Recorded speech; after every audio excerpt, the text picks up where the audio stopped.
राकेश अग्रवाल जी। श्री राधा वल्लभ श्री हरिवंश गुरु जी। राधे राधे गुरुदेव, आपके चरणों में कोटि कोटि प्रणाम। गुरुदेव, कबीरदास जी कहते हैं, दुख में सिमरन सब करें, सुख में करे ना कोई। परंतु दास को इसके विपरीत अनुभव होता है। अनुकूलता यानी कि सुख में भजन नाम जप में आनंद की अनुभूति होती है, परंतु प्रतिकूलता में ईश्वर में आस्था होते हुए भी भय एवं क्रोधवश नाम जप में बाधा उत्पन्न होती है। हाँ, ठीक बात आपकी भी है, और वो तो महापुरुष है, वो तो कह ही रहे हैं। सुख का भोग करते हैं आप, भजन नहीं, सुख का भोग। अनुकूलता का जब भोग होता है ना, तब बड़ी कृपा है भगवान की, समझ में आ रहा है। और जो हम नाम जप करते हैं, तो नाम जप का सुख नहीं है, अनुकूलता का सुख है। मानते हैं कि हम भजन करते हैं, लेकिन अनुकूलता का भोग करते हैं। और जब उस अनुकूलता विपरीतता में आ गई, तो फिर हम अनुकूलता को जो भोग कर रहे थे वो हुआ नहीं, तो भजन में अरुचि है। समझ रहे ना, ये दोष है। सुख में अगर भजन का सुख ले रहे थे, तो वो अनुकूलता चले जाने पर भजन का सुख तो बकाया है ना, तो होना चाहिए था ना। उस समय वास्तविक आप देखिए, भजन का सुख नहीं था, वो अनुकूलता का भोग था। परिस्थिति अनुकूल है, उसका उपभोग हो रहा है, तो नाम जब करते हैं ऐसा लगता है बड़ी कृपा है भगवान की। लेकिन जब विपरीत परिस्थिति आई, तो नाम जब क्रिया भी रुक गई और भगवान की कृपा पर भी संदेह हो गया, क्योंकि अनुकूलता का भोग कर रहे थे। वहां जो कबीरदास जी कह रहे हैं कि जब अनुकूलता थी और आप उसका भोग ना करते और नाम में उस समय चित्तवृत्ति लगाते, सुख लेते नाम का, तो प्रतिकूलता जब आती तो अनुकूलता का भोग किया नहीं, इसलिए प्रतिकूलता का भोग करना नहीं पड़ता और नाम जप का सुख आपको मिलता। उस सुख में आप निमग्न रहते तो दुख आपको व्यापता नहीं, आप क्रॉस कर जाते। तभी कहा कि जो सुख में सुमिरन करे तो दुख काहे को। समझ रहे ना, क्योंकि सुख में आपने सुमिरन का स्वाद लिया, अनुकूलता का भोग किया नहीं, तो प्रतिकूलता आई तो सुमिरन के सुख में उसका भोग हुआ ही नहीं, वो निकल गई। अगर हम सुख में सुमिरन करते तो दुख का भोग ही नहीं होता। तो वहां उस समय अनुकूलता का भोग कर रहा था मन, ना कि भजन का सुख ले रहा था। इसलिए हमें चाहिए अनुकूलता और प्रतिकूलता दोनों में समान भाव रख करके भजन के सुख में लगे, तो ये दोनों द्वंद्व हैं, इनकी सत्ता नहीं। जैसे दिन किसी को प्रिय लगता है तो रात किसी को प्रिय लगती है, पर तुम्हारी प्रियता से रात रात ही नहीं बनी रहेगी, दिन भी आएगा, या दिन दिन ही नहीं रहेगा, रात भी आएगी। नहीं, जैसे उल्लू को रात बहुत प्रिय है, अंधेरा प्रिय है, किसी को दिन बहुत प्रिय, तो उसकी प्रियता से प्रकृति के परिवर्तन का कोई फर्क, वो तो बदलेगा ही बदलेगा। ऐसे ही सुख दुख का चक्र है, किसी का जीवन हो बराबर सुख बना रहा हो। यहां भगवान भी अवतरित हुए तो ऐसा नहीं हुआ, भगवान भी अवतरित रहे तो बराबर ऐसा नहीं हुआ। कहां राज तिलक की रचना रची जा रही है और कहां 14 वर्ष का वनवास। कहां प्रभु प्रकट हो रहे हैं, तत्काल नंदगांव 11 वर्ष की अवस्था में छोड़ दिया ब्रज प्रगट लीला में, मथुरा भी छोड़ा, द्वारिका से भी अंतर ध्यान। तो लीला पढ़ करके इससे समझा जाता है कि एक बात संसार में कभी नहीं रहती, कभी सुखद परिस्थिति कभी दुखद परिस्थिति, पर उसमें एक रह सकता है भजनानंदी, कि सुख में भजन का सुख ले रहा है और दुख में भजन का सुख ले रहा है, तो सुख दुख का प्रभाव नहीं पड़ेगा। तो कबीरदास जी जो कह रहे हैं उसकी आंतरिक वृत्ति का भाव यही कि वो अनुकूलता का भोग करता है, भजन सुख का नहीं। यदि भजन सुख का, जो सुमिरन सुख का, तो दुख काहे को होए। बाहरी दुख आया, अंदर से परमानंद में भजन में सुखी, इसलिए आनंदित है। ठीक है डॉक्टर स्वप्निल पाटिल जी। जी। राधा वल्लभ श्री हरिवंश महाराज जी, आपके चरणों में कोटि कोटि प्रणाम। महाराज जी, आपकी कृपा से पिछले 6-7 महीने से मेरा मांसाहार शराब आदि छूट गया है। 2 महीने पहले आपके दर्शन के बाद नाम जप में मन लगने लगा है। महाराज जी, मेरा पेशा डॉक्टर का है। पिछले कुछ दिनों से मरीज की खराब हालत, पीड़ा, खून देखकर मन में अजीब सी घबराहट, व्याकुलता, दया आदि जैसा लगता है। तो ये पागल मन सोचता है कि तुम डरपोक हो गए हो, तुम पहले की ठीक थे। लेकिन आपके द्वारा मुझे पता है कि ये मन की चाल है। फिर भी इस मन को कैसे संभाले महाराज जी, उस परिस्थिति में मार्गदर्शन करें। हमारी दाढ़ में दर्द था, तो जो डॉक्टर हमारे शिष्य थे, तो उन्होंने कहा कि महाराज जी हम आपकी दाढ़ तो नहीं उखाड़ पाएंगे।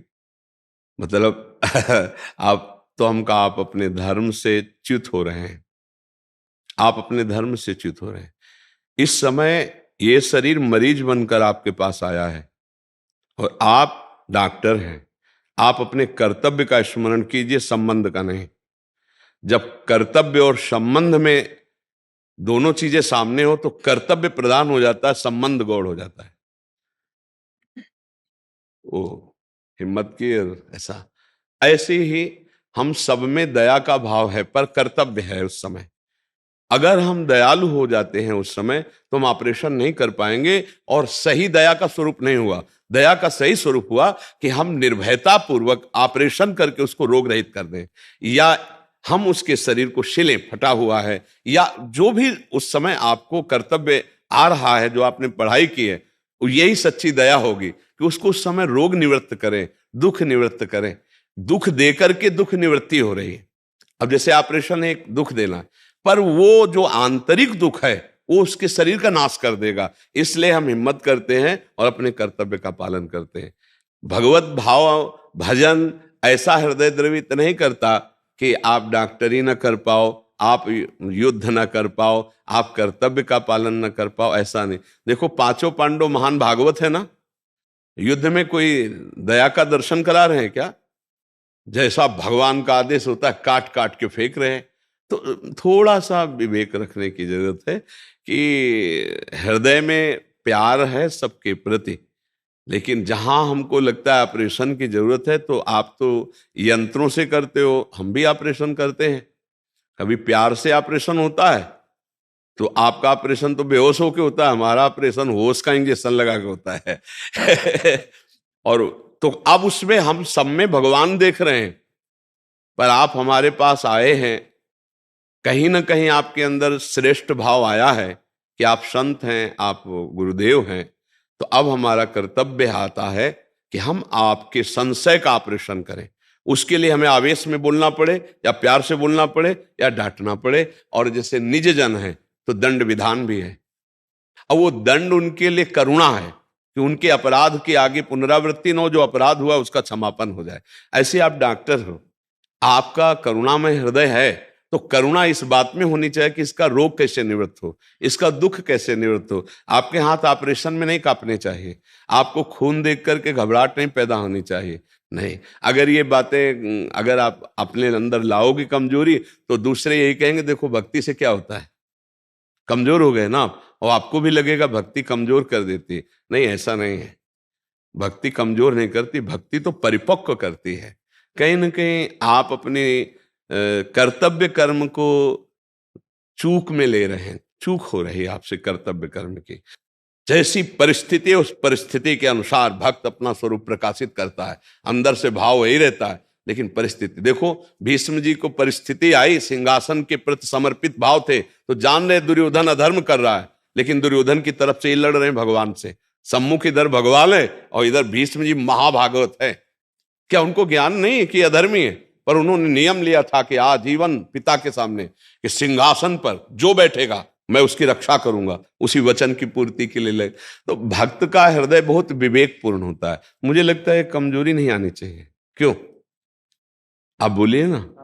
भक्ति तो कर्तव्य युक्त करती है, भक्ति कर्तव्य युक्त करती है। आपको डरना नहीं, ये करुणा नहीं। करुणा तो ये है कि जिसे मानो उसके अंदर फोड़ा है।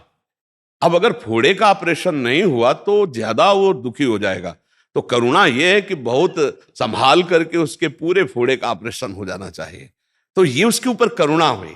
तो ऐसी करुणा करो कि आप डॉक्टर हो, मरीज आए हुए हैं, तो उनकी इस भाव से सेवा करो कि भगवान इनके अंदर हैं, अब हमको इस सेवा मिली तो बिल्कुल परफेक्ट, कोई शरीर में कंपायमान नहीं, कोई दया उस समय नहीं। दया है उसको रोग निवृत्त करने के लिए, तभी आप चीरफाड़ कर सकते हो, तभी आप सिल सकते हो। कोई चीख रहा है, चिल्ला रहा है, आप उसके साथ रोने लगे तो आप थोड़ी कर पाएंगे। नहीं, आप में कोई फर्क नहीं पड़ना चाहिए। राधा राधा, इस समय मेरा कर्तव्य है, ऐसा कर्तव्य। क्यों?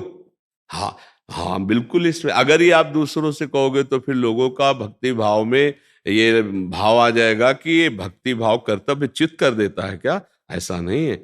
हमारे सृष्टि के विधान में जितने बड़े बड़े सब महाभागवत हैं। देखो यमराज जी महाभागवत हैं, इतनी दया नहीं बख्शते, 1 सेकंड के भी कर्म का दंड देते हैं, अपने कर्तव्य से विलग नहीं। और जो धर्मात्मा है उसके लिए वो धर्मराज है, और जो पापी उसके लिए भयानक यमराज है। दोनों बात समझ लिए। जब आप भक्ति के क्षेत्र की बात कर रहे तो एक सरल भक्त हो, लेकिन जब डॉक्टर तो एक परफेक्ट कर्तव्य कर्म करने वाले डॉक्टर हो। ये कला सीखना होगा, नहीं तो फिर भक्ति को लोग समझेंगे कि बहुत मतलब भोलापन पैदा कर देना भक्ति का स्वभाव। ऐसा नहीं, ऐसा नहीं। देखो हनुमान जी महाराज परम भागवत है ना, जब राम जी के पास बैठे तो चरण में ऐसे कितने भोले लग रहे, और जब उनका सेवा धर्म देखो तो अट्टहास कर गर्जा कपि बड़े लाग आकाश, हरि प्रेरित तहि अवसर चले मनुत 49। अट्टहास किया तो राक्षसियों के गर्भ गिर गए, पूरी लंका में एक दहाड़ में थर्रा दिया। जय श्री राम। वो स्वरूप जय गिर चरण दे हनुमंता चले सुगा पाता महावीर। तो उन्हीं भगवान का हम भजन कर रहे हैं, जिनके दास हनुमान जी, जिनके दास गरुण जी, उन्हीं भगवान का हम भजन कर रहे हैं। तो दोनों बातें देखी गई, कटकटा के दांत और दैत्यों को घूंसों लातों से सब मर्दन कर दिया, और परम दयालु है नहीं है। ऐसे हजार हजार को पकड़ के जांग में जैसे उपटन लगाया जाता है ना, ऐसे हनुमान जी ने मल दिया, राक्षसों को मल दिया। कछु मारिस कछु मर्दिस कछु मिले धरी धूरी। कौन है? महाभागवत, परम करुणा में। जब भजन में है तो देखो, यत्र यत्र रघुनाथ कीर्तनम तत्र तत्र कृतमस्त कांजलम वाष्पवारि परिपूर्ण लोचनम। आहा, आंखों से अश्रु बह रहे, रोम रोम प्रफुल्लित है, सिया राम सिया राम।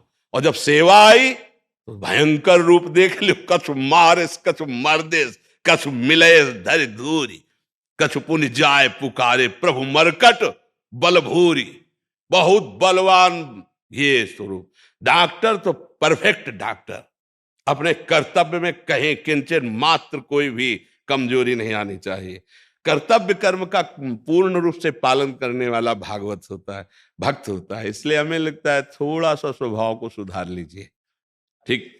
हाँ, अब नहीं आनी चाहिए दया। दया वास्तविक यही है कि उसको निरोग करना है, एकदम तत्पर हो जाओ। अब किसी का पैर टूटा है, वो रो रहा है, अब साथ में तुम भी बैठ करके द्रव्य तो कैसे बलेगा। अब वो रो रहा है, तुम्हें हिम्मत करके तुरंत उसको ऑपरेशन थिएटर में ले जाना है और उसको दुख निवृत्ति करना है। इंजेक्शन, दवाइयां, जो भी उसका प्रोसेस, उस तरह से आप कीजिएगा, ठीक है। हाँ, एकदम। अमरेंद्र राय जी, राधे राधे। राधा वल्लभ श्री हरिवंश महाराज जी, प्रभु आपके चरणों में कोटि कोटि नमन। भगवान, मुझे अध्यात्म का कोई ज्ञान नहीं, मेरे शब्दों में कोई त्रुटि हो तो क्षमा कीजिएगा। प्रभु जी, मेरे अंदर ये भावना आती है कि आप ही मेरे लिए सर्वस्व हैं, जो गुरु रूप में आए हैं। आपका दर्शन पाकर मेरा ये जीवन धन्य हो गया। भगवान, मुझे लगता है कि मुझे प्रभु मिल गए हैं, तो मेरे अंदर भगवत प्राप्ति की इच्छा नहीं उत्पन्न होती है। तो क्या मेरा ये विचार सही है? नहीं, भगवान की विशुद्ध कृपा है। अगर भगवान के किसी दास पर, भगवान के भक्त पर भगवत भाव आ जाए तो सातो सम मुहिमय जग देखा, मोते अधिक संत कर लेखा। भगवान ने कहा, मोरे मन प्रभुष विश्वासा, राम ते अधिक राम कर दासा। भगवान के जाने संत अनंत समाना। यदि ये भाव आ जाए कि गुरु ब्रह्मा गुरु विष्णु गुरुदेव महेश्वरा, गुरु साक्षात परब्रह्म तस्मै से, ये तो पता नहीं कौन से जन्म के पुण्य उदय हुए हैं आपके कि आपके ऐसा भाव आया है। नहीं, बहुत अच्छा साधक, अच्छा संत भाव आएगा, लेकिन मैं अपने इष्ट को देख रहा हूं इस रूप में, ये तो बहुत निर्मल भाव है। बंदो गुरुपद कंज कृपा सिंधु नर रूप हरि। और देखो, जब हम एक पाषाण पर भाव कर लें तो भगवान वहां से प्रकट हो जाते हैं। तो यदि हम चैतन्य चलते फिरते गुरु पर, संत पर, परिवार पर, किसी पर भी भगवत भाव कर ले तो क्या हमें भगवान की प्राप्ति नहीं हो जाएगी? विचार करो, पक्का हो जाएगी। जैसे एक छवि पर हम भाव करते हैं तो भगवान का भजन बन जाता है, भगवत भक्ति बढ़ती है। और अगर हम गुरु पर भगवत भाव कर लेते हैं, किसी संत पर कर लेते हैं, तो भगवान तो सर्वत्र है ही। जहां हमने भाव किया वहीं भगवान हमें अनुभव कराने लगते हैं। अब ये जरूर है कि इस भाव की पुष्टता तब मानी जाएगी जब आप उनकी बात मान लें। जैसे हम आपको प्रभु मानते हैं तो फिर आपकी बात को हम जरूर पालन करेंगे, क्योंकि मेरे प्रभु की आज्ञा है। तो जो आज्ञा दी जाती है, जो सत्संग कहा जाता है, जो एकांतिक में प्रश्न उत्तर होते हैं, उनको सुनो, राधा नाम जप करो, अपने आचरणों को उसी के अनुसार चलाओ, तो आपको भगवत प्राप्ति क्या, भगवत प्राप्त हो ही जाएंगे। हमारा केवल दर्शन बदलता है भगवत प्राप्ति में, और कुछ नहीं होता। प्रभु आपके चरणों में स्थान चाहिए। शरीर छूटने के पश्चात, जैसे अब ये शरीर छूटे तो मैं आप ये भी छूटेगा। आप जहां जाए हमें वहां जाना है प्रभु। राधा राधा, ये पासपोर्ट रह ले। हाँ, जब विदेश हम जाते तो क्या बनता है? पासपोर्ट। हाँ, ये निकुंज का पासपोर्ट है, राधा राधा राधा राधा राधा। और सबसे प्रार्थना है कि जैसे आप कृपा करके आए हैं, तो जैसे मांस भक्षण है, शराब पीना है, पराई माता बहनों की तरफ गंदी दृष्टि है, जो आप पापाचरण जानते हैं वो ना कीजिएगा, क्योंकि कहीं ना कहीं श्री भगवान की कृपा आप सबके ऊपर है। आप यहाँ पधारे हैं वृंदावन में, आप साधु संग के लिए आए हैं, तो आपका परिवर्तन होना चाहिए। गंदे आचरणों का त्याग करना ही परिवर्तन है, अच्छे आचरणों को ग्रहण करना ही साधु संग का प्रभाव है। यदि कोई ऐसी गलतियां हैं तो धीरे से आप भगवान से प्रार्थना करके आप उनसे बचने की कोशिश करें, अपने जीवन को उज्जवल बनाएं, निर्मल बनाएं, महान बनाएं, दुख से रहित बनाएं, क्योंकि पापाचरण दुख देगा। अगर पापाचरण नहीं छूटेगा तो अभी जो हमने पीछे बोया था काट रहे हैं, अब जो बोएंगे वो आगे काटना पड़ेगा। तो हमको ऐसा आगे फसल तैयार करनी जिसमें दुख ना हो, वो है पापाचरण त्याग कर भगवान का नाम जप करते हुए जीवन व्यतीत करना। पार्थ सिरसा से। राधे राधे। राधे राधे पूज्य गुरुदेव, आपकी और श्री जी की कृपा से नाम जप का प्रयास करता हूँ और आशा यही है कि श्री जी के चरणों में अनंत प्रेम हो जाए। मेरी आयु 13 वर्ष की है, मेरी नवकिशोर अवस्था प्रारंभ हो गई है। आपके सत्संग के द्वारा मुझे ब्रह्मचर्य की अहमियत के बारे में पता लगा है। श्री जी की कृपा से अभी तक मैंने कोई कुचेष्टा नहीं की, परंतु सांसारिक पढ़ाई एवं सांसारिकता में रहने के कारण कुछ गलत बातें कान में पड़ जाती हैं और जाने अनजाने में गलत विचार दिमाग में आ जाते हैं, जिनपे मैं कभी कभी रुचि भी ले लेता हूँ। मुझे उसके बाद जलन होती है। कृपया मुझे मार्गदर्शन करें। बहुत धन्यवाद है कि आप इस प्राथमिक जीवन की अवस्था को संभालने की चेष्टा कर रहे हैं। बस इतना है कि गंदे बच्चों से बचिए। अभी खास जो बचने का उपाय है कि जो बच्चे तुम्हें गंदी बात सिखाएं, गंदी बात सुनाएं, गंदी क्रियाओं की तरफ प्रेरित करें, उनसे दूरी बना लीजिए। जो ऐसा नहीं कि सब गंदे बच्चे ही होते, जो बच्चे अच्छे हैं उनका संग कीजिए, नहीं तो अलग रहना सीखे। स्कूल गए, पढ़ाई की, अपने घर आ गए सुरक्षित। ऐसे बच्चों का संग जो आपके जीवन को गलत दिशा में, आपको तो पता ही ना कि गलत दिशा क्या होती है। जैसे आप कहते हैं मुझे जलन होती, फिर बाद में जब, ये बहुत अच्छे अंतःकरण का लक्षण है जिसमें जलन होती है, गंदी स्फुरणा, गंदी बात या गंदी चेष्टा के बाद, वो तो बहुत अच्छा अंतःकरण होता है। अभी पवित्र हो तुम बच्चा, अभी संभाल लोगे। बस किसी भी तरह अपनी इंद्रियों को छूट ना दे, किसी भी तरह मोबाइल आदि का संग ना करे। मोबाइल रखते हो पास? मोबाइल नहीं, लैपटॉप है। हाँ, लैपटॉप में भी वो क्षमता है जो मोबाइल में है, होती है वही तो क्षमता होती है, सर्च किया जा सकता है, पूरा वही है। हाँ, तो उससे बचना। आजकल तो मतलब गलत गलत बातें मित्रों से की जा सकती हैं, गलत गलत दृश्य देखे जा सकते हैं। अगर इनसे बचोगे यंत्रों से, तो प्रगट में बचने की वृत्तियां तो हम संभाल सकते हैं, लेकिन एकांत में यंत्रों से गंदगी अंदर लाने में बड़ी सुविधा रहती है। क्योंकि प्रगट में तो जैसे 4 बच्चे भी देखते हैं ऐसा, और एकांत कमरे में बैठ करके मान लो हम कह दिया हम पढ़ाई पढ़ रहे हैं, इसके बाद गंदी बातें सर्च करके देखने में मन को रुचि होती है। इस अवस्था में गंदे गंदी बातें, इसके लिए उत्साह होता है, संसारिकता की जानने की विशेष एक जिज्ञासा होती है। तो ये तो आपके ऊपर कृपा है कि आप अध्यात्म के जिज्ञासु बन रहे हो। तो ये बातें लैपटॉप से ना आने पाए, गंदे संग ना होने पाए, और धीरे धीरे जितना बन सके नाम जप करो, और कभी कभी 10-20 मिनट सत्संग सुन लिया करो, और अपनी पढ़ाई को भजन मानो। जिस क्लास की पढ़ाई पढ़ रहे हो उसे ही भजन मानकर खूब तन्मयता पूर्वक उसको पढ़ो। खाली समय में राधा राधा जप लिया करो, ठीक है। कोई भी ऐसी बात जो तुम्हारे मन को परेशान कर रही हो, अपने मम्मी पापा से बात कर लो, क्योंकि इस अवस्था में आप ब्रह्मचर्य धारण करना चाहते हैं, आप संयम से चलना चाहते हैं। हमें बहुत अच्छा लगा आप भगवत कृपा पात्र हैं, आप आगे बढ़िए, ठीक है। गुरुदेव, जब भी काम वृत्ति आती है तो फिर ज्यादातर मेरा मन उसमें तन्मय हो जाता है। कभी रेयर रेयर होता है कि जिससे मैं निकल पाऊं नाम जप के प्रभाव से, वरना जब भी तन्मय होता है सुख बुद्धि होने के कारण वो नाम जप भी छूट जाता है। तो यार तुम कितने अच्छे बच्चे हो। इस अवस्था में मतलब युद्ध करने की भावना आ जाना काम से, बहुत कोई पूर्व जन्म का तुम्हारा तप रहा है, भजन रहा है, जो तुम्हारे ऐसे विचार हैं, उस समय बच्चा बचा जाता है एकदम हटा के, मन में नहीं जपा जाता। राधा राधा राधा राधा राधा राधा राधा राधा राधा राधा राधा, उसको बिल्कुल चैन मत ले रहे तो 2-4 मिनट में खत्म हो जाएगा। जैसे तन्मयता बढ़ रही है, उसके जो काम और मन का संयोग है वो 1 सेकंड के कम हिस्से में हो जाता है। बोलने में काम शब्द में समय लगा, उसको मन में अटैक करने में और मन का उसमें तन्मय हो जाने में समय नहीं लगता। तो अपने लोग जब असावधान होते हैं तो मन तन्मय होता है, तो हम उसमें तन्मय होते हैं मन में, तो ये लगता है काम मेरे में आ गया। अब हम विक्षिप्त होंगे, अगर लड़नी है तो हम बहुत परेशानी का अनुभव करें। परेशान भी नहीं होना, उस समय देखना है कि मन और काम एक हो चुका है और मैं इसका देखने वाला हूं, ना कि मैं इसमें तन्मय हूं। अब मुझे अपने मन को बचाना है, तो राधा राधा राधा राधा राधा। उस समय मन कहेगा कि नहीं बोलना है, चुप रहो, हम जो चिंतन करवा रहे उसे चिंतन करो, नहीं करना, राधा राधा राधा राधा राधा। 1-2-3 मिनट लगेंगे, 2-3 मिनट अगर आप थोड़ी तन्मयता तो आपको शांति मिलने लगेगी। और वो शांत अगर पहली बार हरा दिया तो अगली बार और कम समय में हारेगा, और धीरे धीरे तुम उसको हराना सीख जाओगे। पर ये है कठिन, क्योंकि ऐसे सानिध्य मिल जाएंगे कि आप लड़ते लड़ते कि कब तक लड़ूं, फिर उसमें पहुंच जाएंगे। आपको ऐसे प्रियजन मिल जाएंगे जो आपको कि काहे को तुम ऐसे, कुछ नहीं होता।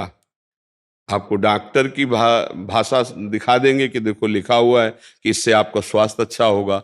वो आपको ऐसे हर्षवर्धन करने वाले जो विकार को आप स्वीकार कर ले, ऐसी माया संग दिला देगी, ऐसी बातें दिला देगी कि आपका स्वास्थ्य अच्छा रहेगा, आपका जो माइंड डिस्टर्ब हो जाता है वो फ्री हो जाएगा, आप शांत हो जाएंगे। तो आपको लगेगा कि बड़ी, हाँ काहे को इतना लड़े, पर वो गलत दिशा है, वो दिशा नष्ट करने वाली है। थोड़ी देर के लिए वो निष्कामता आती है, जब हम किसी क्रिया को कर लेते हैं तो उस क्रिया की कामना का त्याग हो जाता है, उससे शांति मिलती है, ना कि उस क्रिया से। उस क्रिया की कामना गई और थोड़ी देर बाद जब वो भूत और बढ़ के चढ़ेगा, फिर वो धीरे धीरे नष्ट करता चला जाता है। तो हमें लगता है अगर पहली सीढ़ी पे इसे रोक लिया जाए तो बहुत उत्तम होता है। तो आप इसे हारिएगा नहीं, ठीक है। हाँ, जब कभी ऐसा हो तो जोर जोर से राधा राधा राधा राधा बोलिएगा, या सत्संग सुनते हुए टहलने लगिएगा। इसको एकांत मत दीजिएगा और अंदर से इस पे डूबिएगा मत। वो डुबाना चाहे, वो समझ रहे हो ना बच्चा हमारे, डूबिएगा मत, ठीक है।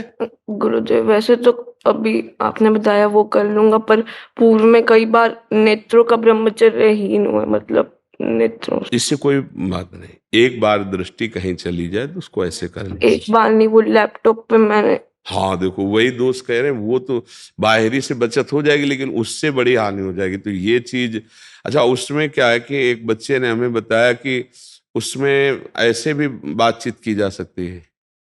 अब उसको वीडियो चैट आदि से। हाँ हाँ हाँ, तो आपको ऐसे गंदे बच्चे मिल जाएंगे, ऐसे गंदे संग मिल जाएंगे जो आपको बिल्कुल वर्तमान, मान लो आप अकेले कमरे में बैठे हो तो आपको जैसे आपके ही कमरे में बैठा हो आपसे बातचीत कर रहा हो, ऐसा हमको बच्चे ने बताया कि इससे ज्यादा हम लोग नष्ट हो रहे हैं। कि जैसे उत्तेजना बढ़ाने वाले जो फ्रेंड हैं, मित्र हैं, ऐसे बातचीत, ऐसी क्रियाएं, मतलब वर्तमान में ऐसे दृश्य, ऐसा दर्शन, तो इससे बचना चाहिए। तो हमें लगता है कि देखो वही बात, कमजोरी आ गई ना। अगर आप इसको सपोर्ट नहीं करेंगे तो इतना परेशान नहीं कर सकता, ध्यान रखना। अगर आप परेशान है तो कहीं ना कहीं सपोर्ट मिल रहा है उसको, कोई है आपसे जो ऐसा कराने के लिए विवश कर रहा है। अब वो चाहे कोई दृश्य हो या कोई मित्र हो या कोई बात हो, कोई ना कोई, अगर सपोर्ट इसका ना हो तो फिर इस पर विजय प्राप्त है। इसीलिए इसके सपोर्ट को काटना चाहिए। तो लैपटॉप तो बहुत है, फिर मोबाइल और लैपटॉप तो बहुत ही खतरनाक, क्योंकि अब अच्छा मम्मी हम जा रहे हैं कमरे में अपने, हमें डिस्टर्ब मत करना, अब हम पढ़ाई करने, वो तो समझ रही पढ़ाई और आप कुछ और कर रहे हो, तो फिर नहीं रह पाओगे। इसलिए आप खुद सावधान रहिएगा, ठीक है। वैसे है बड़ा कठिन कि अपने पास व्यवस्था हो और हम देखें ना, बहुत कठिन है।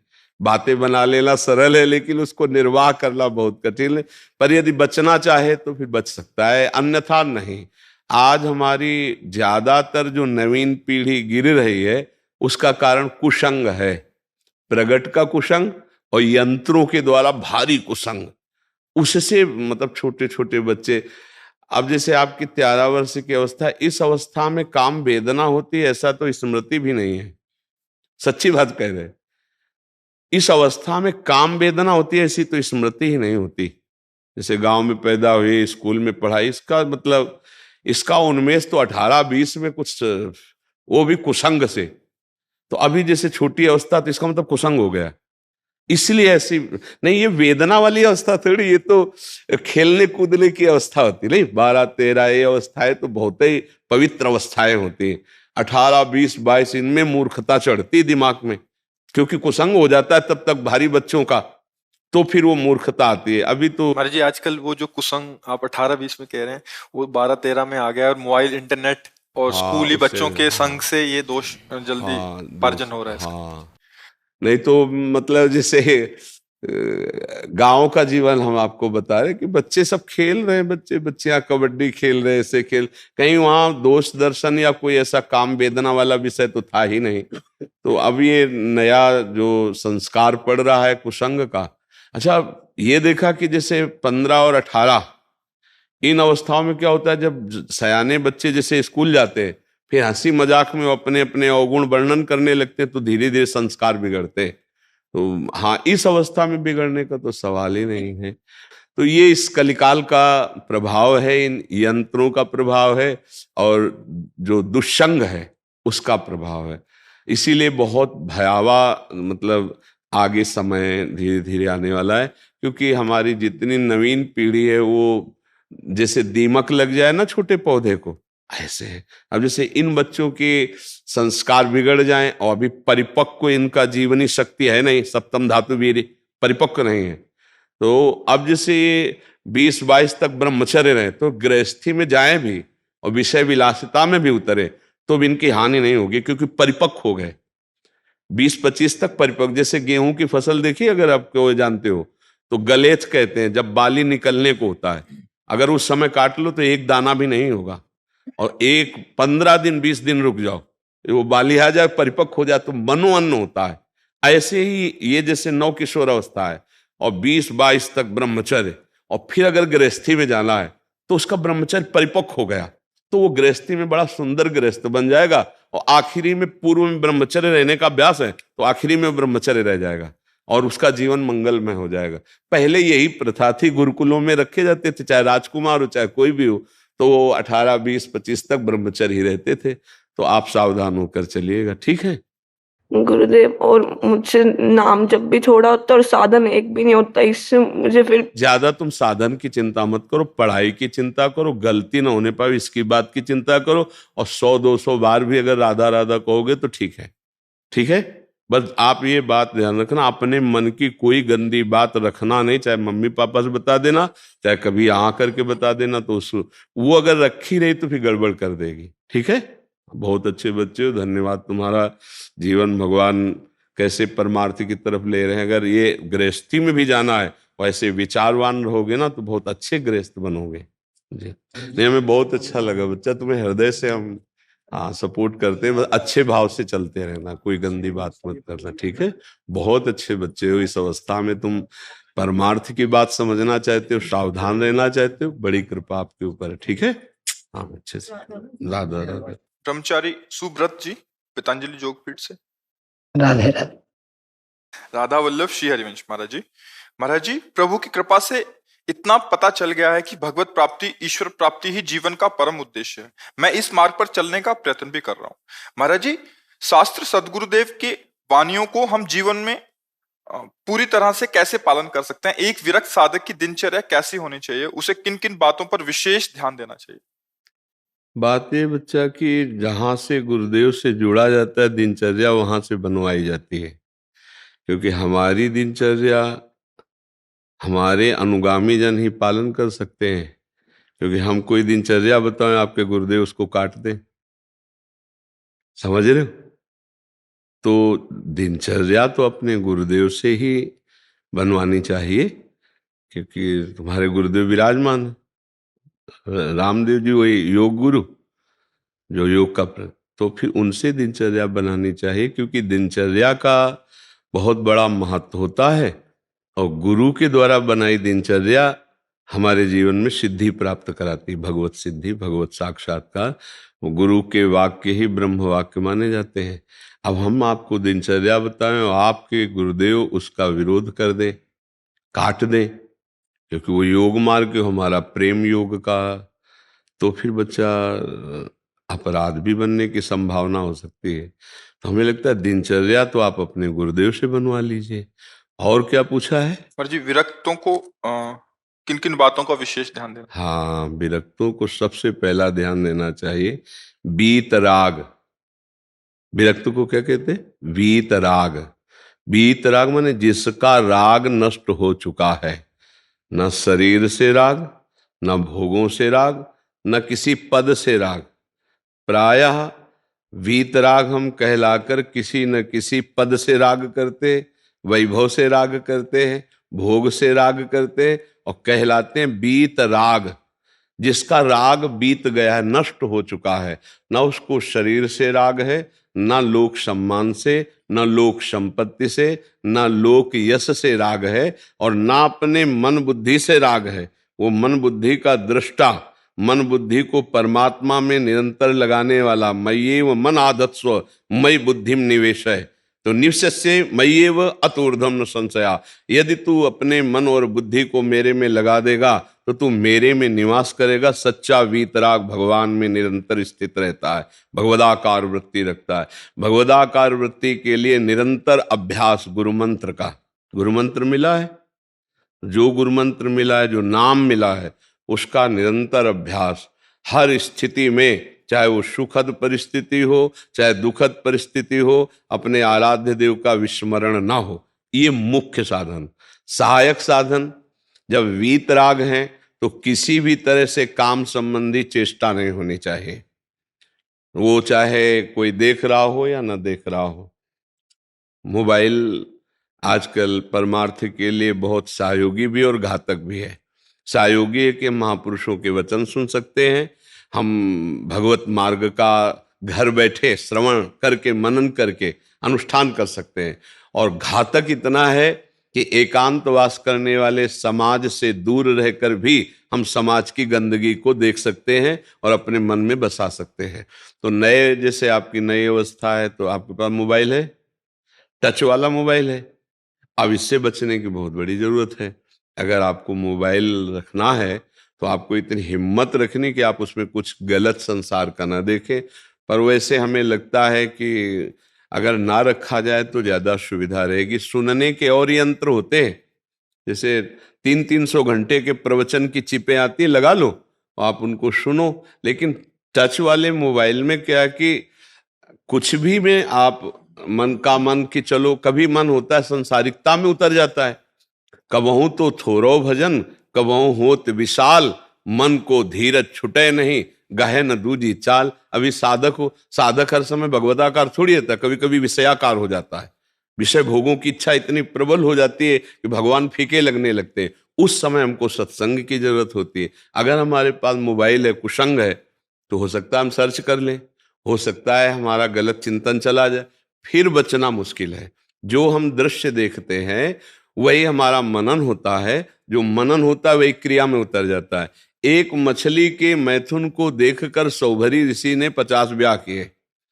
एक पुरुष और स्त्री के मैथुन युक्त क्रिया को देखकर अजामिल व्यभिचारी बन गया, वैश्यागामी बन गया। और हम मोबाइल में बहुत से ऐसे अगर दृश्य देखेंगे तो हमारी दुर्दशा क्या होगी। कोई भी इससे बच नहीं सकता। यदि वो दृश्य देखेगा, ऐसा मनन करेगा, वो भ्रष्ट आचरण वाला हो ही जाएगा। तो वीतराग भगवत मार्ग के पथिक को चाहिए, चाहे वो गृहस्थी से चल रहा हो चाहे विरक्ति। गृहस्थी में भी एक सीमा है, विषयों की एक सीमा है। सीमा के बाहर उल्लंघन करोगे तो पाप का अनुसरण होगा और वो तुम्हारे हृदय को गंदगी से भर देगा, और तुम्हारा हृदय गंदगी तो दुर्गति रुकेगी नहीं।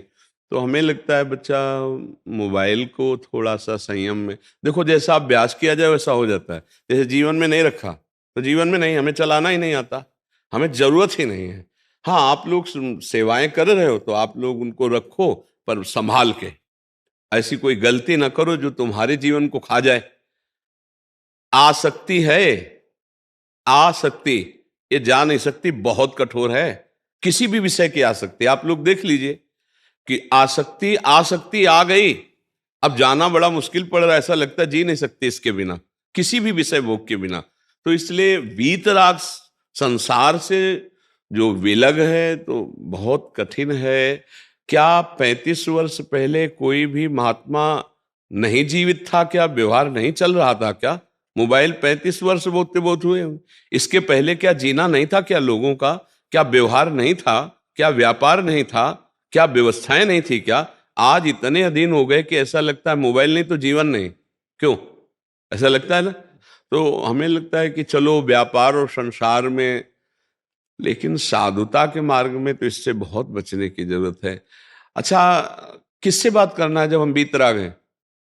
क्यों बच्चा, किससे बात करोगे? मुझे सेवा दिया गया है तो इसीलिए मोबाइल चलाते हैं। अच्छा, सेवा का तो हमें लगता है कि फिर गुरु कृपा इतनी मजबूत होनी चाहिए कि जिन जिन को जो सेवाएं दी जाती हैं फिर उसमें बहुत प्रवीण किया जाता है।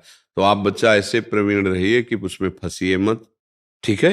मोबाइल से बचिए, बहुत बड़ा कुसंग है बच्चा, बहुत बड़ा। कुछ नहीं है तो समय व्यर्थ होता है, रीलें देखना, और धीरे धीरे गंदगी में वो पहुंच जाएंगे ही आप। जब हम कुछ देखते हैं सुनते हैं उसका मनन होता है तो चाह हो जाती है कि हम भी वो खाएं पिएं देखें सुने भोगें। बस ये चाह साधु को नष्ट कर देती है या भगवत मार्ग के पथिक को नष्ट कर देती है। तो प्रगट में कुसंग का त्याग और अंदर की वृत्ति के कुसंग का त्याग, हर समय भगवदाकार वृत्ति करना, और हो सके तो भिक्षान्न से शरीर निर्वाह करना। ये बहुत पवित्र विचारों का सृजन करता है भिक्षान्न। जैसे वैरागी तो 5 घर से रोटी मांग ले, कभी मांगा है बच्चा? हाँ, भिक्षान्न अगर पाओ तो इस अवस्था में आप संयम में रह सकते हो, क्योंकि गालियां मिली भिक्षा में कभी? हाँ, ये प्रसाद होता है जब, हाँ, इससे देहाभिमान गलित होता है, देहाभिमान नाश होता है। तो हमें लगता है कि 5 घरों में भिक्षान्न करे और संयम से रहे और प्राणायाम और आसनों का अभ्यास करे, जिससे ब्रह्मचर्य ऊर्ध्वगामी होता है। बिना प्राणायाम किए, बिना सिद्धासन और पद्मासन में 3 घंटा बैठे वो ऊर्ध्व रेता ब्रह्मचारी नहीं हो सकता, अखंड ब्रह्मचारी नहीं हो सकता। 3 घंटे जब पद्मासन में बैठा जाता है तो एक ऐसी ऊर्जा शक्ति पैदा होती है जो सुषुम्ना नाड़ी को खोलती है। फिर जो अधोगामी वीर शक्ति होती है वो ऊर्ध्वगामी होती है, बस फिर वो ब्रह्म प्राप्ति के योग्य हो जाए, उसे फिर नैष्ठिक ब्रह्मचारी कहते हैं। तो साधन मार्ग में लगे हो तो पवित्र भिक्षान्नम औषधम, औषधि की तरह अन्न का सेवन करे और बहुत शरीर को थकाए, चाहे आसनों के द्वारा, परिक्रमा के द्वारा, सेवा के द्वारा। ब्रह्मचारी को विश्राम नहीं, शरीर इतना शिथिल हो जाना चाहिए कि जब सैया पे पड़े तो तुरंत निद्रा में चला जाए, नहीं तो उपद्रव हो जाएगा। मना शक्ति बड़ी प्रबल है, वो संकल्प विकल्प करके उपद्रव कर दे। कितनी अवस्था है आपकी शरीर की? 24। इस समय जब 26 की अवस्था थी उस समय तो तूफान वैराग्य का चढ़ा हुआ था। किसी से मिलना नहीं, किसी की तरफ देखना नहीं, आकाश वृत्ति से जो भोजन आ जाए कई कई दिन भूखे रहना, कष्टप्रद जीवन, भीषण सर्दी में भी कोई कंबल नहीं, कोई स्वेटर नहीं, और साथ में श्लोक सामने, जहां मन हमको डरवाता कष्ट के लिए, हाँ बस मात्रा स्पर्शास्तु कौन्ते शीतोष्ण सुख दुखदा आगमा पाइनो अनित्यास्तास्ति तिक्षुस्व भारत। हे अर्जुन, ये आने जाने वाले कष्टों को सह, ये आने जाने वाले विकारों को सह, ये इनकी कोई सत्ता नहीं है। यम ही न व्यथ्यन्ते ते पुरुषम पुरुषर्षभ सम दुखा सुखाधीरम स्वमृतत्वाय कल्पते। ये श्लोक मानो हमारे गुरु के रूप में रहे सामने हमारे, जहां कहीं विचलित होते फौरन भगवान के वचन याद आते, ए सावधान, अपने मार्ग में चल। तो ये तो बहुत भूंज देने वाली अवस्था है, अपने आप को मिटा दे, तो प्रकाशित हो जाता है, फिर वो भगवत स्वरूप हो जाता है। और प्रचार प्रसार इस अवस्था में बच्चा बिल्कुल नहीं होना चाहिए। अभी आपकी अवस्था प्रचार की नहीं है, अभी अवस्था है अपने आप को मिटा देने की। और जब इस अवस्था से प्रचार में लग जाओगे तो माने कि आप प्रचार के बहुत प्रवीण हो जाएंगे, लेकिन प्रसार में आप कमजोर हो जाएंगे। प्रसार अपने अंदर होता है ना, प्रचार दूसरों को के लिए किया जाता है। तो जो हमारे अंदर वही तो हम दूसरों को दे सकते हैं। हमारे अंदर है क्या, कुछ कमाया है नहीं, तो अब सुनी सुनाई बात केवल आपको कहेंगे, कोई परिवर्तन नहीं पड़ेगा। परिवर्तन तब पड़ता है जब हम अपने अंदर प्रसार कर लेते हैं, फिर उसका प्रचार करते हैं। प्रसार प्रचार, अब यहाँ उल्टा होता है कि प्रचार ही प्रचार, प्रसार अपने में ना कर पाए। अब ये साधना का समय है, 10-5 वर्ष तो एकदम एकांत हो जाना चाहिए, किसी से नहीं मिलना, किसी से। 20 वर्ष लगभग किसी ने जाना नहीं कि हम जिए हैं कि मरे, कभी नहीं। कोई संबंधी, कोई एक बार जन्मभूमि से निकले, दोबारा कभी जिंदगी में जन्मभूमि का मुख नहीं देखा। ओह, इतनी आयु ले जा रही है। ये मार्ग कट्टरता का है कि अपने अपने प्रति कट्टर, दूसरों के प्रति मृदु, अपने प्रति कठोर शासन का। और संसार का नियम है वो अपने प्रति क्षमा करता है और दूसरों पर कठोर शासन। और परमार्थ का नियम है अपने प्रति कठोर शासन और दूसरों पर क्षमा, दया का स्वभाव।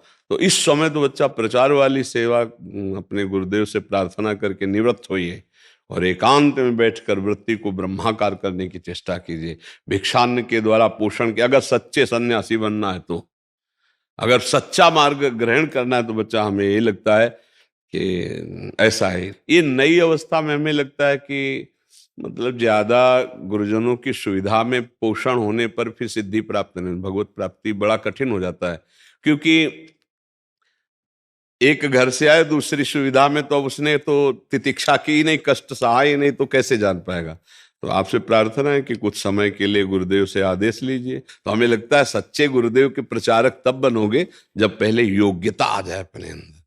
कितनी देर आसन में बैठ पाते हो आप? 2-3 घंटा। हाँ, बढ़िया, खूब पद्मासन और सिद्धासनों में बैठिए और गुरु मंत्र का ध्यान कीजिए। और मन जो वृत्तियां फेंक रहा है, रागात्मक या द्वेषात्मक, उसको काटते रहिए, सबसे मुख्य साधन है। और अगर ब्रह्मचारी की भावना है तो आजीवन में माता बहनों के सानिध्य से दूर रहिए। आजीवन जिस शरीर के प्रतिकूल आकर्षण में हमारी वृत्ति जाती, अपने को कमजोर मानकर दूर रहिए। जब माता बहनों में भगवत भाव आ जाए, कि जैसे हम अपनी माँ के पास कैसे रहते हैं, माँ हमें गले से लगाए तो हमें कहीं दोष भाव आएगा, छोटी बहन, बराबर की बहन, तब हमारा बिल्कुल असली भाव आ जाए, नाटक नहीं, असली भाव आ जाए कि ये साक्षात माँ है हमारी और ये बहन है, ये हमारी बेटी की तरह है, तो बात फिर अलग हो जाती। नहीं तो हम माँ बहन बेटी कहेंगे पर उनमें हम गलत भाव कर लेंगे। तब तक हमको दूरी बना के रखना चाहिए जब तक हमारे भाव ठीक न हो जाए। उनमें कोई कमी नहीं, हम कमजोर हैं, हमारी कमजोरी दूर हो जानी चाहिए, तभी परमार्थ की पुष्टता होती है। ना अंतर से वृत्ति खराब हो और ना बाहर से हमारा कोई ऐसा कुसंग हो, ना गंदे आचरण हो, तो भगवान की कृपा से परमार्थ निर्वाह हो जाता है। और जो प्रारंभ में ही प्रचार आदि में लग जाते हैं तो भगवान रक्षा करे उनकी, लेकिन हमें तो लगता है कि बड़ी मतलब मुश्किल है। क्योंकि जब काम विजयी नहीं हुए, क्रोध विजयी नहीं हुए, तो जब हम प्रचार करते हैं तो ये सब सुविधाएं मिलती है, खान पान, किसी के घरों में रहना, उनके परिवार के बीच में रहना, तो फिर मुश्किल हो जाता है। मुझे तो लगता है कि अगर वैराग्य ले तो एक बार पहले इन पर विजय प्राप्त करे, काम विजयी, क्रोध विजयी, लोभ विजयी, मोह विजयी होकर फिर भगवान अगर ये सेवा दें प्रचार की तो करना चाहिए। पर पहले अपने को अंकुश में, पहले अपने को जान ले, अपने को संभाल ले, तब इस मार्ग में। क्यों बच्चा? हाँ, ऐसे। मोक्षित जी दिल्ली से। राधे राधे। राधा वल्लभ श्री हरिवंश महाराज जी, आपके चरणों में कोटि कोटि प्रणाम। महाराज जी, आपकी और श्री जी की कृपा से नाम जप करने का प्रयास करता हूँ और ये आशा है कि श्री जी से अनंत प्रेम हो जाए, परंतु मन में एक प्रश्न आता है कि क्या मुझ जैसे अधम जीव को क्या कभी उस कोटि का प्रेम जैसा आपका श्री जी से है कभी अनुभव हो पाएगा? क्योंकि न ही मेरे पास आप जैसा महापुरुष का निरंतर प्रकट सानिध्य है और ना ही वृंदावन धाम। पर नाम का सानिध्य तो है ना, जिस नाम के सानिध्य से कोई महापुरुष बनता है वही नाम आपके पास है। जो महापुरुष भगवान के जो अंश हैं वही अंश आप में है। जो शरीर पांच भौतिक है वही आपका है। अंतर इतना हो गया कि आप संसार का चिंतन किए और वो भगवान का चिंतन किए। उस अंतर को मिटा दो, आप निरंतर नाम जप कीजिए तो भगवान के नाम का सानिध्य का मतलब भगवान का सानिध्य। भगवान के नाम का सानिध्य मतलब है नामदाता संतों का सानिध्य, क्योंकि नाम किसी न किसी संत के मुख से ही तो सुना जाता है। तो वो संत हमारे पास हैं हर समय। अगर हम राधा राधा रट रहे तो मानो वो संत हमारे पास हैं। क्योंकि आप गौर से देखना, जब आप राधा राधा रटोगे तो आपको वो झांकी उन्हीं संत की आएगी जिन्होंने आदेश किया कि आज अगर इनकी कृपा न होती तो ये नाम जप। तो सानिध्य हो रहा है ना। राधा राधा रटोगे तो अब वो हमारे अंदर और बढ़े, इसके लिए गलत आचरण से बचना पड़ेगा। तो सुधार अपने आप शुरू हो जाता है। हम अधम मानते हैं अपने को आचरणों में देख करके, है नहीं। हमसे अधम आचरण हुए। जैसे कोई शराबी है तो शराब के कारण उसको शराबी कहा गया। अगर वो शराब छोड़ देता है तो आप फिर उसे शराबी नहीं कह सकते, क्योंकि ना वो शराबी था ना शराबी है, बीच में उसने शराब स्वीकार की थी इसलिए उसे शराबी कहा गया था। समझ रहे ना। ऐसे ही हम अधम आचरण करते हैं तो हम अंदर से सोचते हैं कि हम अधम हैं, हमारा कल्याण कैसे हो सकता है। लेकिन जब हम नाम जप करेंगे और अधम आचरण छोड़ देंगे तो हम वैसे ही हो जाएंगे जैसे महापुरुष हैं, हो जाएंगे ना। अच्छा, एक तो ये सिद्धांत हुआ करने का और दूसरे का है कृपा का। जैसे हम नाम जप कर रहे हैं, यद्यपि हम कभी भी उनकी समानता नहीं कर सकते, पर जैसे पारसमणि छू जाए तो जंगहा लोहा सोना बन जाता है। वो लोहा कभी मुकुट बन करके नहीं बैठ सकता था माथे पे किसी भी देवता या भगवान के, लेकिन पारसमणि छू गई और वो सोना बन गया और वो मुकुट बन के लग गया। लोहा कभी मुकुट नहीं बन सकता था, पारसमणि का प्रभाव। तो संत हैं कृपा में भगवान के पारसमणि, हमको भगवान के आभूषण बना देंगे, भगवान के सेवक बना देंगे, भगवान की प्राप्ति करा देंगे। कैसे? जो उपदेश कर रहे हैं उनको स्वीकार कर लो। तो जिन संत का हम उपदेश मानकर चलते हैं वो हर समय मेरे दिमाग में रहते हैं। ध्यान दीजिए, वो बाबा ने बोला था ये नहीं करना है, बाबा ने कहा था ये करना, रहना दिमाग में। तो संत सानिध्य है कि नहीं है? सही पूछो तो वही संत सानिध्य है। प्रगट में तो आप 2 मिनट 10 मिनट 5 मिनट, लेकिन दिमाग में आप हर समय सानिध्य। सच्चा सत्संग वो है जो हर समय आपके दिमाग में उनकी बात रहे। तो ऐसा ना समझे कि हम संत सानिध्य नहीं कर पाएंगे।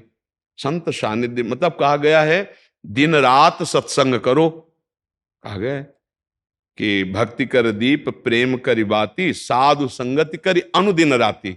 रात दिन, तो रात दिन कौन साधु महात्मा के पास बैठा रहता है भाई? फिर महापुरुषों का कथन क्या है? रात दिन उनकी आज्ञा में हो ना।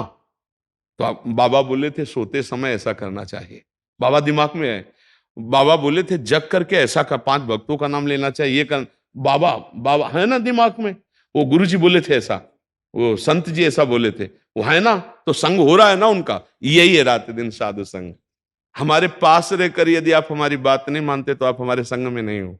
दूर रहकर हमारी बात मानते हो तो तुम्हें समझ में आएगा कि हर समय हम हैं। और फिर कभी कभी स्वप्न में दिखाई देने लगेंगे, और कभी कभी बैठे बैठे आपको लगेगा कि मानो बाबा हमारे को उपदेश कर रहे हैं। तन्मयता हो जाए ना तो ये भी अनुभव होने लगेगा। बैठे बैठे दिमाग एकदम बिल्कुल घसीट गया तो मानो आप उन्हीं से बात कर रहे हैं। देख लो बाबा आपने कहा था हम प्रयास तो कर रहे हैं लेकिन सफल नहीं हो पा रहे, सामने बात कर रहे हो, ऐसा लग रहा है कि आप बाबा से बात कर रहे हो, लगेगा ना। ये सानिध्य है। ऐसा ही धीरे धीरे भाव बढ़ता चला जाता है। तो आप ऐसा उससे नकारात्मक भाव में न ले, मुझे ऐसा कैसे हो सकता है, नहीं। और आपको सच्ची बताएं, जैसे स्वप्न में हमने 1000 कत्ल किए तो जगने पर हमें कोई सजा मिलेगी क्या?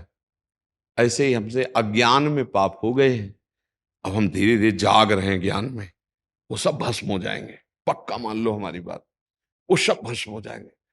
अब आगे हमसे जाग कर गलती होगी तो फिर केस लागू हो जाएगा, है भाई। अब जग का अब लो नशानी, अब ना सही हो, अब इसमें सावधान हो जाए। तो अच्छे बच्चे हो, भगवान की बड़ी कृपा की इस अवस्था में आप अध्यात्म को समझना चाहते हैं, भगवान के मार्ग में चलना चाहते हैं, नाम जप करते हैं, तो आप ये हे भाव तो छोड़ ही दें कि हमको सानिध्य नहीं प्राप्त है। प्राप्त है ना। देखो सामने बैठे हो तो बिन हरि कृपा मिले नहीं संता, भगवान ने कृपा की है ना। और भाव में भी है, जो बात आप सुन रहे हो ये व्यर्थ नहीं जाएगी, क्योंकि धाम में बैठ के सुन रहे हो और सच्ची मानेगा। ये केवल आपके कल्याण के लिए ही श्री जी सुनवा रहे हैं। ना हमारे शरीर की सामर्थ्य है, और हमारी बुद्धि की सामर्थ्य है। दोनों से असमर्थ होने पर भी भगवान जो आपको सुनवा रहे हैं, तो ये व्यर्थ नहीं जाने वाला। ये आपके अंदर घुसकर शब्द और आपको पवित्र करेगा और आपको बढ़ाएगा। यदि थोड़ी भी श्रद्धा है तो परिवर्तन करके रहेगा, निश्चित परिवर्तन करके रहेगा। यदि हम कोई स्वार्थ बुद्धि रखकर आपको उपदेश करें तो उसमें वो शब्द में वो पावर नहीं होगा कि आपका परिवर्तन हो जाए। यदि आपके परिवर्तन के ही लिए सिर्फ बोला जा रहा है तो वो आपका परिवर्तन करके ही रहेगा शब्द। वो आज नहीं तो कल निश्चित, वो व्यर्थ नहीं जाए। अमोघश्च महत्संगस्तु दुर्लभो अगम्यो अमोघश्च, निश्चित भगवत प्राप्ति होती है। जो एक क्षण महापुरुष की बात मान ले तो परिवर्तन जीवन का शुरू हो जाता है ना। तो आप ये निरंतर सोचो कि मुझे संतों का सानिध्य प्राप्त हो गया है। ऐसा ना सोचो कि मुझे कभी जीवन में दोबारा ना मिलो हमसे, और हमारी बात मानते रहो। अगर आगे का रास्ता ना खुलता जाए तो वे बताना, पूछने की जरूरत नहीं पड़ेगी, रास्ता आपको दिखाई देता चला जाएगा। ये टार्च है, तुम्हें लग रहा है बहुत छोटी सी है, राधा, ये टार्च आपको सच्चिदानंद में स्थित कर देगी, तुम्हारे मार्ग को प्रकाशित करती चली जाएगी। एक एक कदम आपको प्रकाश मिल रहा है तो मंजिल आपको प्राप्त हो जाएगी। ऐसा नहीं कि हाइलोजन जैसा हो कि पूरा ऐसा कुछ हो कि एक बार में रास्ता दिखाई, ऐसा नहीं। एक एक कदम सिर्फ दिखाई देगा, क्योंकि अगर तुम्हें दूरी दिखाई गई तो हार जाओगे। इसलिए अगला कदम केवल तुम्हें रखना है और उतना प्रकाश है तो आगे का मार्ग खुलता चला जाएगा। और अगर गलती करोगे तो वही मार्ग रुक जाएगा। गलती करोगे तो वही मार्ग पर नष्ट नहीं होगा। ये ऐसा मार्ग, कदम पीछे नहीं होंगे। 100 बार नाम जपा है तो 99 बार से नहीं शुरू होगा, 101 से शुरू होगा। यह अध्यात्म है, ये परमार्थ है। ठीक है, आप मस्त रहो एकदम। ऐसा नहीं, निगेटिव नहीं सोचना, नकारात्मक सोच को हटाना है। नकारात्मक सोच ही तो हमें जलाती है।